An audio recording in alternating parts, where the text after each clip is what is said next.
목사는 늘 주일에 걱정입니다. 오늘 날씨가 참 좋잖아요. 너무 좋습니다.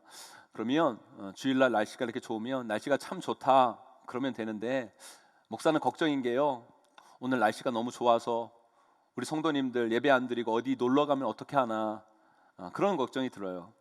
그렇다고 주일날 날씨가 안 좋고 비가 오면 걱정이 안 드냐? 그것도 아니에요. 또 다른 걱정이 생깁니다. 우리 성도님들 비 와서 운전하기 귀찮고 오기 힘들다고 예배 안 드리시면 어떻게 하나, 또 목사는 그게 또 걱정인 것이죠. 그런데 제가 이 부분에서 좀 기분 상하는 게 있어요. 여러분들은 주일날 비 오면 아침에 우리 목사님 주일날 비 와서 귀찮다고 안 오시면 우리는 어떡하지? 그럼 오늘 설교 누가 하지? 그런 걱정 하세요, 안 하세요? 여러분들 안 하시잖아요. 오늘처럼 날씨가 막 좋으면 우리 목사님 오늘 날씨 좋다고 설교 안 하시고 땡땡이 치고 어디 가면 어떡하지? 그러면 그거 큰일인데, 걱정하시는 분들 계시냐고요. 여러분들은 안 하시잖아요, 그죠? 근데 왜 나만 하냐고요. 그게 참 기분 상해요. 같이 좀 걱정해야지. 그렇잖아요, 여러분. 근데 여러분, 그게 바로 목사와 성도 차이 아니겠습니까? 여러분, 어떤 사람이 성숙한 사람인 줄 아세요? 내 걱정이 아니라 다른 이들을 위해 걱정해 줄 수 있는 사람이 성숙한 거예요. 자식 키우면서 여러분, 자식이 부모 걱정하는 거 봤어요? 부모가 자식 걱정하지? 그런데요, 자식이 부모 걱정할 때가 와요. 그때가 언제인지 아십니까? 철들었을 때, 다 컸을 때. 자식이 성숙해지면 그때는 바뀌어요. 이제는 자식이 부모 걱정을 하게 됩니다. 제가 지난주 임직자 교육을 하면서 임직할 분들에게 이런 말씀을 드렸어요. 여러분들은 이제 교회에서 삐질 자격도 없다고. 하여튼 임직하고 나한테 와서 뭐 목사님 상처받았어요, 시험 들었어요, 그랬단 보라고. 그때는 내가 삐질 거라고. 제가 그렇게 말씀을 드렸어요. 어떤 공동체에 중직이 됐다라는 건요, 걱정을 끼치는 사람이 아니라 걱정을 해야 하는 사람이 되었다는 거예요. 그런 면에서 저는 한국교회 성도들이 나의 신앙, 자신의 신앙과 이 한국교회를 좀 돌아볼 필요가 있다고 생각이 들어요. 왜 우리가 이런 말을 많이 하잖아요. 교회가 세상을 걱정해야 되는데 오히려 세상이 교회 걱정한다. 사실 저는 이 말의 내용을 말 그대로 맞다고 생각하진 않아요. 그러나 그런 부분이 사실 없지 않은 것도 아니잖아요. 왜 우리가 이런 소리를 들어야 될까요? 왜 그럴까요? 세계 기독교 역사상 이렇게 짧은 기간 엄청난 양적 성장을 이룬 나라가 별로 없어요. 인구 대비 한국교회 성도의 수, 한국교회 수, 이건요 엄청난 거예요. 이 짧은 시간에 이렇게 엄청난 양적 성장을 거둔 나라는 한국교회가 유일하다고 할 수 있을 거예요. 은혜죠, 복이죠. 정말 감사한 겁니다. 큰 축복이 아닐 수가 없어요. 그런데요, 그런 양적 성장만큼의 믿음의 성숙이 우리 한국 교회 가운데 있는가? 우리 이 점에서 우리 자신들을 좀 반성하고 되돌아볼 필요가 있어요. 우리가 코로나 팬데믹을 겪으면서 많은 신학자들이, 목회자들이 이 사태를 신학적으로, 목회적으로 많이들 해석하고 설명을 하더라고요. 뭐 이게 세상을 향한 하나님의 심판이다, 경고다, 뭐다. 뭐 사실 제가 동의하는 부분도 있고 동의하지 않는 부분도 있습니다. 하지만 저는 다른 건 모르겠는데, 이 코로나 팬데믹을 저에게 그리고 우리 용인제일교회에게 허락하신 하나님의 분명하신 이유를 저는 이 어려운 기간을 겪으면서 좀 알겠더라고요. 이 기간 동안 저는 기도하면서 분명히 깨달아 알았어요. 그건요, 하나님이 우리에게 이 코로나 사태를 허락하신 것은, 저에게, 우리 용인제일교회에게 이것을 허락하신 것은 목회자인 저에게 그리고 우리 용인제일교회에게 이 코로나를 통해 믿음의 성숙을 요구하고 계시는구나, 이것을 깨달아 알게 되었어요. 우리 용인제일교회는요, 몇 년 사이에 정말 상상할 수 없을 정도로 갑자기 커졌어요. 진짜 다른 분들은 몰라도 마평동에서부터 신앙생활 하신 분들은 아실 거예요. 진짜 우리 교회 여러분 천지개벽했어요. 여러분들이 모르실 것 같아가지고 상기하는 차원에서 제가 알려드리면요, 그때 우리 교회 화장실 변기 숫자가 몇 개였는지 아십니까? 여러분 기억하세요? 여러분, 여자 화장실 변기 수는 4개고요 남자 화장실 변기 수는 3개였어요 여러분. 그런데 여러분, 지금은 몇 개예요 여러분? 화장실 변기가 3개, 4개가 아니라 여러분 화장실이 층층마다 있는 교회가 됐어요. 이렇게 커진 거예요, 우리 교회가. 제가 우리 용인제일교회 부임해서 7년 동안 우리 성도들과 함께 그렇게 애를 썼는데도 성도들이 1000명 정도 늘었어요, 7년 동안. 그런데 우리 교회가 이 역북동 글로리 센터에 와서 이전하고요, 반년 만에, 6개월 만에 거의 1000명이 늘었어요. 물론 지금은 코로나로 인해 반토막이 났지만 우리 교회가 갑자기 이렇게 커진 거예요. 사실 저는 그 짧은 시간에 엄청난 양적 성장을 경험하면서 마음에 기쁨도 있고 좋기도 했지만 내심 두려운 마음이 들었어요. 이렇게 급격하게 정신없이 양적으로 성장하고 커지고 그러면 이걸 목회자인 내가, 우리 교회가 이걸 감당해낼 수 있을까? 아직 나는 그 정도는 아닌데, 아직 우리 교회가 그 정도는 아닌데, 좋은 마음 한켠에 두려운 마음이 컸었어요. 그런데 감사하게도 하나님께서 목회자인 저에게, 그리고 우리 용인제일교회에게 시간을 주셨어요. 준비하라고. 이 고난의 시간을 통해 더 성숙하고 더 큰 그릇을 만들라고 시간을 허락해 주셨다고 저는 확신합니다. 그렇게 몰려오는 수많은 영혼들을 맞이할 준비를 제대로 하고 영적인 큰 그릇을 준비해서 그 크기에 걸맞는 사역을 하라고 하나님께서 저와 우리 용인제일교회에게 이렇게 귀한 고난의 시간을 주셨다고 저는 확신합니다. 사랑하는 성도 여러분, 이 코로나의 시간 어떻게 보면 우리에게 고난의 시간이에요. 힘든 시간일 수 있어요. 하지만 이 시간 속에서 목회자인 저, 그리고 여러분들, 우리 용인제일교회 성도들이 이 고난의 시간을 통해 더욱더 성숙해지고 성장해가는 그런 시간이 되기를 간절히 소망합니다. 솔직히 여러분 앞에서 솔직히 제가 고백하는 것이지만 저는 이것을 감당할 만한 수준의 목회자가 아니에요. 제 수준의 이상의 것이 지금 제 앞에 주어져서 성도님들 앞에서 아닌 척도 못하고 사실 제 수준 이상의 거품이 제 목회에 끼어 있었던 것이 사실이에요. 이 시간들을 통해 저는요, 제 안에 있는 잘못된 거품들이 다 빠지고 정말 목회자로서 이 모든 것을 감당할 수 있는 그릇으로 제가 성장하게 되기를 간절히 소망합니다. 여러분들이 저를 위해 기도해 주셔야 돼요. 여러분들도 마찬가지예요. 제가 예전에 목회하면서 진짜 꼴불견으로 느꼈던 게 뭔지 아세요, 여러분? 제가 가끔 큰 교회를 가보면 큰 교회 다니는 성도들이 마치 자기가 대단하고 자기가 큰 것처럼 행동하는 것, 진짜 꼴불견이더라고요. 아니, 교회가 크지 지가 커요? 지가 큰 게 아니잖아요, 여러분. 그렇게 행동하는 걸 보는 게 진짜 마음 아팠어요. 여러분들도 착각하면 안 돼요. 큰 교회 다닌다고 여러분의 믿음이 큰 거 아니에요, 여러분. 저는요, 우리에게 주어진 이 코로나 팬데믹의 이 시간이 우리 모두를 더욱더 성숙시키고 질적으로 자라게 하고 믿음으로 성장해 가는 귀한 시간이 되기를 간절히 소망합니다. 그래서 고난이 때로는 우리에게 유익이 되는 거예요.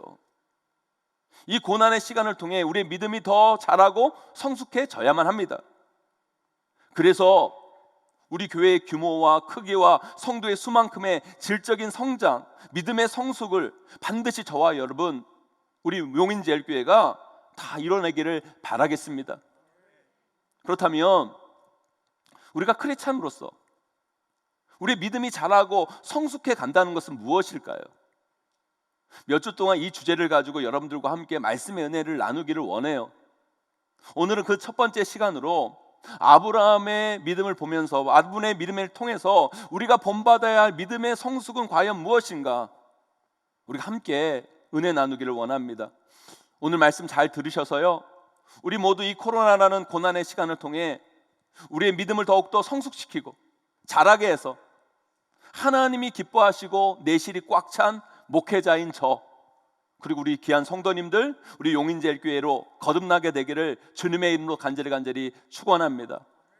그렇다면 아브라함이 우리에게 보여준 믿음의 성숙은 무엇일까요? 아브라함이 보여준 믿음의 성숙은 다른 것이 아니라 바로 내려놓음입니다. 내려놓음. 하나님 말씀 앞에, 하나님 뜻 앞에 자기와 친숙했던, 자기가 소중히 여겼던 그 모든 것을 내려놓을 수 있는 용기, 포기할 수 있는 결단, 그것이 바로 아브라함이 보여준 믿음의 성숙의 모습이었다는 거예요. 제가 여러분들에게 몇 가지 질문을 던져볼게요. 여러분 한번 잘 생각해 보세요. 여러분 인생을 살아가면서 돈이 필요하세요? 안 필요하세요? 돈 많았으면 좋겠어요? 적었으면 좋겠어요? 왜 대답을 안 하세요, 여러분? 여러분 돈 필요 없다고 하시는 분들은요 다 회개하세요. 회개하세요. 왜 거짓말 하세요, 여러분? 우리 돈 필요하죠. 그리고 이왕 돈 있을 거면 돈 적게 있는 것보다 돈 많은 게 좋죠. 아멘? 그래요, 안 그래요, 여러분? 목사가 너무 세속적입니까? 여러분 자신들을 속이지 마세요. 그리고 여러분 자식 있는 분들을 대답해 보세요. 자식 소중해요, 안 소중해요? 여러분 자식 정말 사랑하십니까, 안 사랑하십니까? 우리에게 정말 자식처럼 소중한 게 어디 있겠어요? 우리가 사실 이 세상에서요 자식만큼 사랑하는 게 어디 있겠어요? 자식 소중하고 우리는 그 자식을 엄청 사랑합니다. 그리고 여러분 이 세상 살면서 성공하고 싶으세요? 안 하고 싶으세요? 잘 나가고 싶으세요? 아니세요, 여러분? 성공하고 싶죠. 높은 자리에도 오르고 싶고 승진도 하고 싶고 박수도 받고 싶고 인기도 얻고 싶고 그게 우리의 솔직한 심정이고 우리의 인생이잖아요. 제 말이 틀려요, 아니에요, 여러분? 우리가 좀 솔직해지자고요. 저도 그래요, 여러분. 저도 목회적으로 성공하고 싶어요. 박수도 받고 싶고 인정받고도 싶고 그게 솔직한 제 마음이에요, 목회자지만. 우리가 아닌 것처럼 그러지만 우리는 대부분 다 그러고 살아가요. 돈 좋아하면서 가족 소중히 여기고 자식 사랑하면서 성공하고 싶은 마음으로 열심히 최선을 다해 그렇게 사는 게 우리의 인생이라는 거예요. 그런데요 그렇게 살아가는 우리들에게 우리가 하나님의 자녀고 제자라면 그리고 하나님의 귀한 일들을 그 역사를 우리를 통해 이루기를 원하시는 그 하나님께서는요 어느 순간 우리 보고 그것을 내려놓으라 하실 때가 있다는 거예요.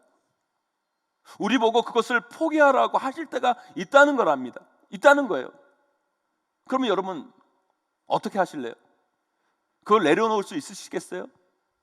그것을 포기할 수 있으시겠어요, 여러분? 하나님이 그러라고 하실 때 그것을 기꺼이 내려놓을 수 있는 사람, 아니 어떻게든지 그렇게 하려고 하는 사람, 그것을 내려놓고 그것을 포기할 수 있는 사람, 그것이 없어도 하나님 한 분으로 괜찮고 하나님 한 분만으로도 살아갈 수 있는 사람, 여러분 그 사람이요 믿음이 성숙하고 그런 사람이 믿음이 성장해 가고 있다는 삶의 모습을 보여주는 거라는 거예요. 우리 오늘 말씀 8절 함께 읽어보도록 하겠습니다. 함께 있습니다. 시작. 믿음으로 아브라함은 부르심을 받았을 때에 순종하여 장래의 유업으로 받을 땅에 나아갈새 갈 바를 알지 못하고 나아갔으며. 우리 17절 말씀 함께 있습니다. 시작. 아브라함은 시험을 받을 때에 믿음으로 이삭을 드렸으니 그는 약속들을 받은 자로 돼 그 외아들을 드렸느니라. 아멘. 아브라함도 우리처럼 평범한 삶을 살아갑니다. 가족 사랑하면서 돈 좋아하고 성공을 원하면서 자신의 인생의 계획을 가지고 그렇게 그의 인생을 살아가고 있었어요. 그런데 갑자기 하나님께서 아브라함을 선택하시고 부르셔서 그에게 이렇게 말씀하십니다. 너는 너의 고향과 친척 아비집을 떠나 내가 내게 보여줄 땅으로 가라. 뭐 멋있게 쓰여졌지만 간단히 이런 말이에요. 지금 너의 가진 삶에 가진 것들, 관계 맺고 있는 것들, 친숙한 것들, 네가 계획하고 있는 그 모든 것들 내려놓고 포기하고 일단 나를 따라와 봐. 내 말을 믿고 따라와 봐. 그러면 내가 너의 인생을 새롭게 만들어 놓을게. 이런 말씀이에요. 이건요 아브라함 입장에서 쉬운 일이 아니었던 거예요. 지금까지 정말 소중하게 여기고 가치 있게 생각한 것들을 내려놓아야 가능한 것이었거든요. 이게 쉬운 게 아니에요. 그런데 아브라함은 그것을 내려놔요. 포기해요. 갈 바를 알지 못하는데 전혀 어떻게 내 인생이 펼쳐질지 예상할 수 없었는데도 하나님을 믿고 모든 것을 내려놓고 하나님을 따라요. 그때부터 아브라함의 믿음의 여정이 시작될 수 있었고 그때부터 하나님의 역사가 아브라함 인생 가운데 미치게 된 거예요. 그러고 있다가 하나님께서 아브라함에게 100세 때에 이삭을 놀라운 선물로 주십니다. 100세 때 낳은 자식, 젊었을 때 낳은 자식도 귀한데 100세 때 낳은 이 자식은 얼마나 귀하겠어요? 얼마나 소중한 자식이겠어요? 진짜 이 세상 무엇을 주고도 바꿀 수 없는 자식이잖아요. 그런데 세상에서 가장 치사한 게 뭔지 아세요, 여러분? 줬다 뺏는 거 아니에요, 여러분. 아니 하나님께서 주실 때는 언제고 또 뜬금없이 이번에는 말도 안 되는 이야기를 하십니다. 도저히 포기할 수 없고 내려놓을 수 없는 것을 내려놓으라고 말씀하세요. 그 사랑하는 아들 이삭을 바치라고 하시는 거예요. 그때 아브라함이 어떡합니까? 그것까지 내려놔요. 그것까지 포기해요. 도저히 포기할 수 없었던 것, 도저히 내려놓으면 안 되는 그것조차도 백세에 낳은 그 귀한 아들, 정말 세상 어느 것과도 바꿀 수 없는 그 아들까지 하나님 앞에서 내려놓고 포기해요. 저는 이것이 바로 아브라함이 믿음의 조랑으로서의 면모를 확인하는 귀한 시간의 과정이었다고 저는 확신해요. 지금 저와 우리 용인제일교회 그리고 우리 성도님들에게 이 코로나의 시간이 그런 시간일 거라는 생각이 들어요. 내려놓아 하는 시간, 내려놓음을 통해 믿음의 성숙을 경험하는 시간, 이게 바로 지금 우리가 보내는 이 시간일 수 있다는 거예요. 저는 목사로서요 20년 넘는 목회 생활 동안 많은 성도님들을 만나고 많은 신앙인들을 겪어 봤어요. 그 중에 어떤 분들은 기도하는 대로 응답되는 분들이 계세요. 말씀대로 살고 교회 생활도 열심히 하시고, 그러니까 뭐 사업도 잘 되고 자식도 잘 풀리고 형통한 삶을 사시는 분들, 저는 목회하면서 너무너무 많이 봤어요. 그분들을 보면서 솔직히 많이 부럽더라고요. 저분은 참 좋겠다. 그런데 솔직히 그런 분들을 보면서 부럽다, 참 저분들은 좋겠다 이런 생각은 들지만, 저분이 참 믿음이 좋다, 믿음이 성숙하다 이런 느낌은 사실 별로 못 받았어요. 왜냐하면 제 속에 좀 사탄의 심보가 좀 있는 것 같아요. 왜 사탄이 그러잖아요. 아니 괜히 욥이 하나님 잘 섬기고 믿음이 좋은데 사탄이 가가지고 그러잖아요. 하나님, 욥이 괜히 그렇게 하나님 잘 섬기고 믿음이 좋은 거겠습니까? 하나님께서 형통케 하시고 하나님께서 세상적인 복을 그렇게 많이 주시니까 욥이 하나님을 잘 섬기고 믿음이 좋은 거 아닙니까? 그것을 한번 다 빼앗아 보세요. 그러면 욥이 그렇게 하나? 사탄이 그러잖아요. 저도 그런 마음이 드는 거예요.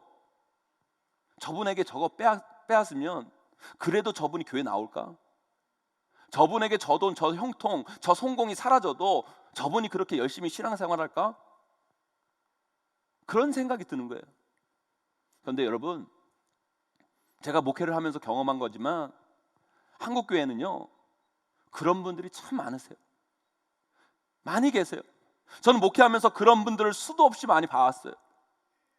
하나님께서 그 소중하게 생각했던 그 돈을 내려놓게 하실 때에도 그 돈 때문에 하나님을 저버리지 아니하고 하나님을 끝까지 붙드는 사람들, 자신이 생각했던 그 건강을 그렇게 귀하게 여겼던 그 건강이 사라졌는데도 그 건강이 대수야? 나는 건강 다 잃어도 그래도 나는 하나님 사랑해 라며 끝까지 하나님을 사랑하시는 분들, 먼저 자식을 떠나보내는 엄청난 슬픔 속에서도 그 어떤 것도, 그 죽음조차도 나를 하나님의 사랑에서 끊을 수 없다는 마음으로 끝까지 믿음의 길을 걸어가시는 그런 분들, 저는 목회하면서 한국교회 안에 그런 분들을 많이 봤어요. 그런 분들을 보면서 제가 느낀 건 뭔지 아십니까? 아, 저게 성숙이구나, 저게 진짜 믿음이구나. 그러면서도 제가 목사고 그분이 성도지만 그 성도 앞에 목사인 제가 저절로 고개가 숙여지게 되더라는 거예요. 저는요 그것이 바로 성숙한 믿음이고, 그 성숙한 믿음의 사람들 통해 한국교회가 아름답게 세워져 간다고 저는 확신합니다. 우리가요 코로나가 터지고 온라인 예배 처음 드릴 때가 있었잖아요. 온라인 예배 처음 시작하고요, 저도 겪어보지 못한 일이잖아요. 이 큰 예배당에 성도님들이 아무도 없는 거예요. 예배 드리러 딱 저문으로 딱 들어오는데요, 이 예배 자리, 빈자리를 딱 보는데 나도 모르게 눈물이 울컥 나는 거예요. 예배 드릴 때마다, 이 자리에 올 때마다 계속 눈물이 나는 거예요. 그 눈물 때문에 설교를 할 수 없을 정도로 계속 눈물이 나는 거예요. 근데 하루는요 갑자기 제 마음 가운데 하나님의 음성이 막 들리는데, 하나님께서 저에게 이런 얘기를 하는 거예요. 야 병선아, 너 왜 우냐? 너 뭐 때문에 우냐? 그런 마음을 저에게 주시더라는 거예요. 어이가 없잖아요. 왜 울긴 왜 울어요? 그걸 몰라서 물어요? 하나님 저에게 왜 묻습니까? 하나님 몰라서 묻습니까? 그래서 곰곰이 생각해 봤어요. 그런데 진짜 곰곰이 생각해 보니까 진짜 내가 왜 울지? 왜 울지? 모르겠는 거예요. 내가 왜 울지? 우리 성도님들을 못 봐서 우나? 서러워서 우나? 억울해서 우나? 솔직히 그렇게까지 울 이유가 별로 없는데 왜 내가 울고 있지? 그런 저에게 하나님께서 이렇게 말씀하시는 거예요. 너의 이 눈물이 나를 향한 눈물이니 아니면 지금 성도가 하나도 없어서 흘리는 눈물이니? 지금 코로나 때문에 성도들이 못 오는 거지만 병선아, 내가 너희 교회 성도들 다 다른 곳으로 데려가서 진짜 이 자리에 한 사람도 있지 못해도 너는 진심으로 나에게 예배할 수 있니? 용인제일교회 성도들이 다 떠나고 한 명만 남아도 그 성도들을 위해 정말 열심히 설교 준비해서 말씀을 전할 수 있겠니? 너 나만을 바라보면서 기쁨으로 눈물로 예배 드릴 수 있겠니? 그런 도전을 저에게 주시더라는 거예요.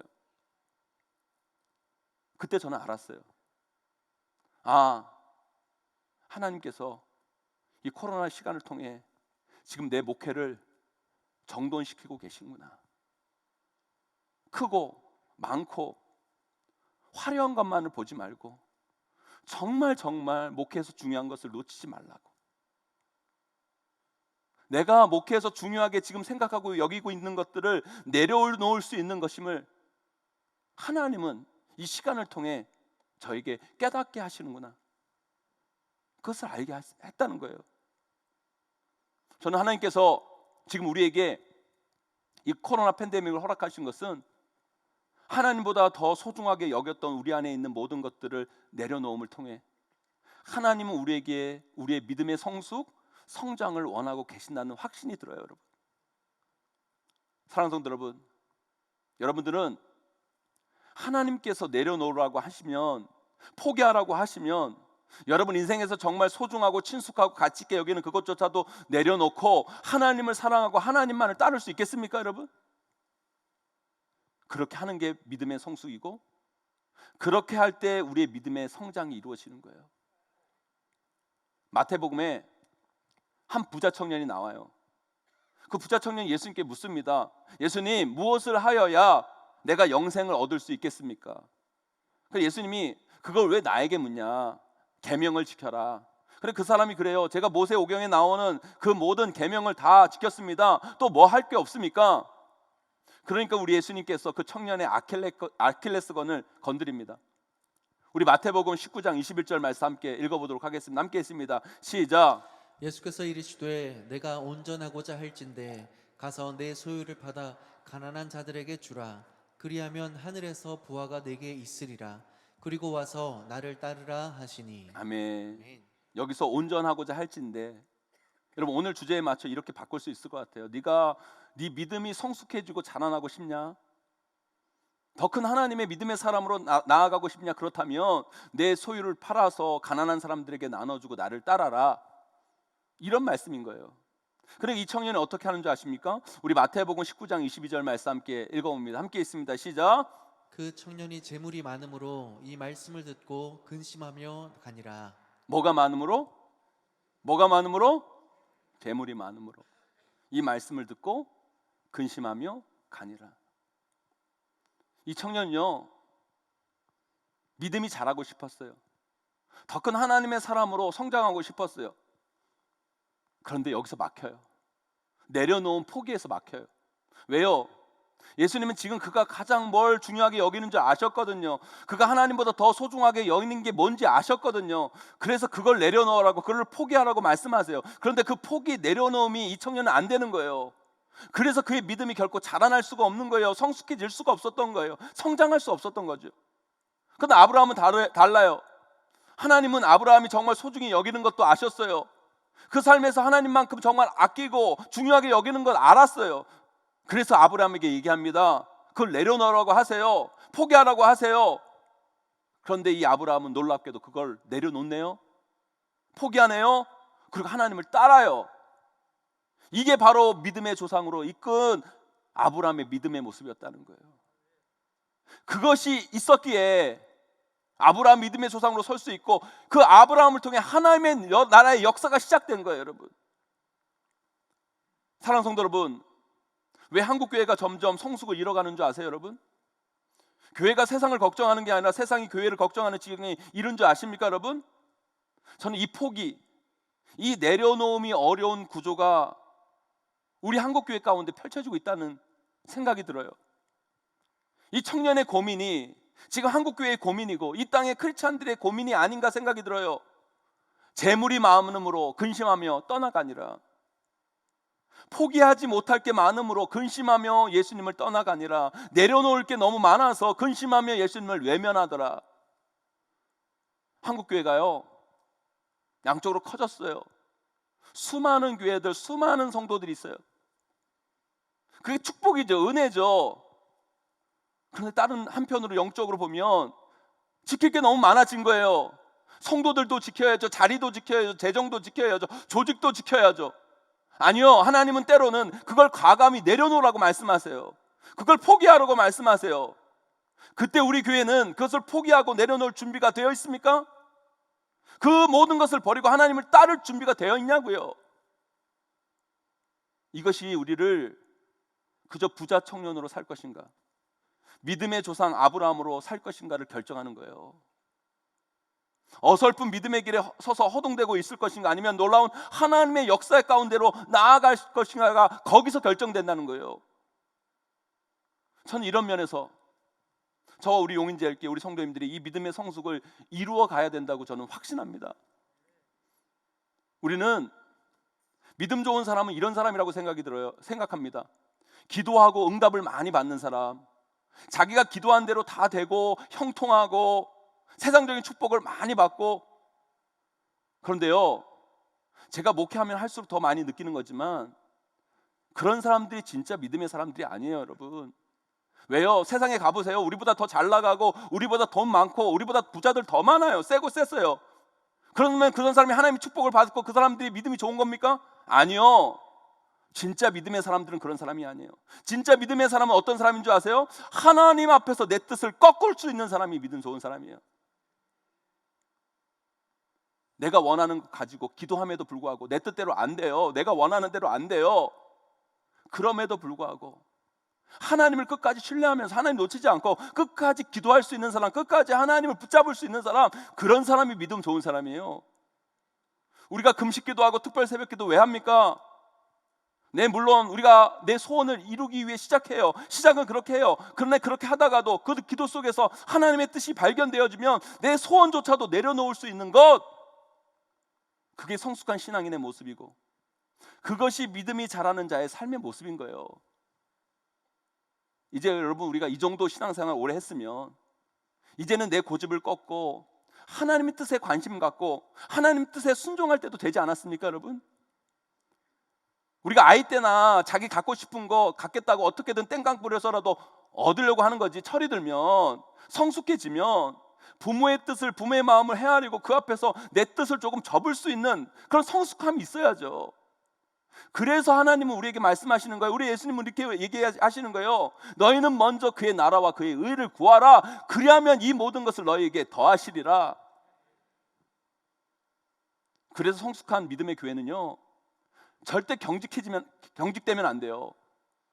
하나님 외에 다른 모든 것을 내려놓을 준비가 되어 있어야 돼요. 하나님께서 우리 용인제일교회에게 이렇게 귀한 선물을 주셨어요. 이렇게 많은 성도들, 이렇게 넓은 땅, 이렇게 축복의 예배당을 우리에게 허락해 주셨어요. 축복이죠, 은혜죠. 아멘. 그런데 여러분, 이게 진짜 축복이 되려면 여러분, 우리는 이 건물, 이 땅, 이 모든 것까지 하나님 앞에서 포기하고 내려놓을 용기가, 준비가 되어 있어야 돼요, 여러분. 언제부턴가 한국교회 강단이 성도들이 교회 떠날까 봐 선포되어야 할 말씀이 온전히 선포되어지지 못하고 헌금이 줄까 봐 무서워서 온전한 말씀이 전해지지 못하는 곳이 되어버린 곳이 한국교회 강단이 되어버렸어요. 이미 교회 안에 수많은 조직과 관계와 기득권으로 인해 하나님의 뜻을 저버리고 그것 뜻을 더 챙기는 게 바빠서 오히려 하나님의 뜻보다는 그것을 더 챙기는 안타까운 현실이 지금 한국교회의 현실이고, 그것이 한국교회의 영적 성숙을 저해하고 점점 쇠퇴의 길로 이끄는 거예요, 여러분. 아니요, 저는 우리 용인제일교회는 그러지 않았으면 좋겠어요. 우리 교회는 하나님 외에 다른 것을 배설물로 여길 줄 알고 내려놓을 담대할 용기가 우리 가운데 있기를 소망합니다, 여러분. 하나님이 다 내려놓고 포기하라면 과감히 그 모든 것들을 내려놓고 포기할 수 있는 믿음, 그것이 우리 가운데 있었으면 좋겠어요. 그것이 믿음의 성숙이고, 이 성숙을 통해 그분은 우리를 더 큰 하나님의 사명으로 이끄시는 거예요. 그 훈련이 되어 있어야 하나님께서 우리에게 더 큰 것을 주셨을 때 그것조차도 하나님, 그 모든 것, 하나님 외에 다른 모든 것 다 내려놓을 수 있습니다. 하나님이 주신 모든 것 내 거 아닙니다. 하나님 것입니다. 하나님이 가져가시면 됩니다. 여러분, 그 훈련이 되어 있고 그 준비가 되어 있는 자가 하나님 앞에 쓰임 받는 거예요. 사랑하는 성도 여러분, 코로나라는 어려움이 여러분 인생에서 여러분의 소중한 것, 중요한 것을 빼앗아 갔습니까? 그게 뭐예요, 여러분? 왜 그것 때문에 하나님과 멀어지고 하나님을 불신하고 하나님께 예배하지 못합니까? 만약 그렇다면 여러분들은 아직 하나님 외에 다른 것을 내려놓을 준비가 되어 있지 않는 거예요. 여러분, 이 코로나의 시간을 통해 여러분 이런 믿음의 성숙의 훈련을 했으면 좋겠어요. 내려놓을 수 있고 포기할 수 있는 용기를 가지셔야 돼요. 담대함을 가지셔야 돼요. 그것이 우리를 믿음의 성숙으로 이끌고, 그런 자가 아브라함이 그랬듯이 하나님이 이루실 새로운 하나님 나라의 역사의 주체로 세워질 수 있는 거라는 거예요. 우리 창세기 12장 1절 2절 말씀을 읽고 오늘 말씀을 마무리하도록 하겠습니다. 우리 함께 있습니다. 시작. 여호와께서 아브라함에게 이르시되 너는 너의 고향과 친척과 아버지의 집을 떠나 내가 내게 보여줄 땅으로 가라. 내가 너로 큰 민족을 이루고 내게 복을 주어 내 이름을 창대하게 하리니 너는 복이 될지라. 아멘. 사랑하는 성도 여러분, 우리는 늘 뒤에 있는 복에만 집중합니다. 근데 그 복은 앞에 있는 내려놓음을 행할 때 시작될 수 있는 거예요. 하나님을 정말 사랑하여 내려놓을 때 여러분의 인생의 진짜 복이 그때부터 시작되어지는 거예요, 여러분. 하나님 때문에 여러분들이 포기할 것이 있을 때 여러분들은 이제 세상에 끌려다니는 인생이 아니라 세상을 하나님의 복으로 이끄는 사람이 될 줄 믿습니다, 여러분. 저는 우리 용인제일교회가, 저와 여러분 우리 성도님들이 이런 교회와 성도와 목회자가 되었으면 좋겠어요. 하나님 때문에 뭐든지 내려놓을 수 있고 하나님 외에 다른 어떤 것도 포기함으로 믿음의 성숙을 이루고, 그래서 더 큰 하나님의 사명으로 나아갈 수 있는 사람, 이 세상의 축복의 통로, 은혜의 통로 쓰임받을 수 있는 사람, 저와 여러분 우리 용인제일교회 내려놓음을 통해 반드시 믿음의 성숙을 이루어서 이 나라, 이 민족, 한국교회의 새로운 미래를, 하나님이 원하시는 그 하나님의 나라를 열어가는 우리 모두가 다 되시기를 주님의 이름으로 간절히 축원하고 축복합니다.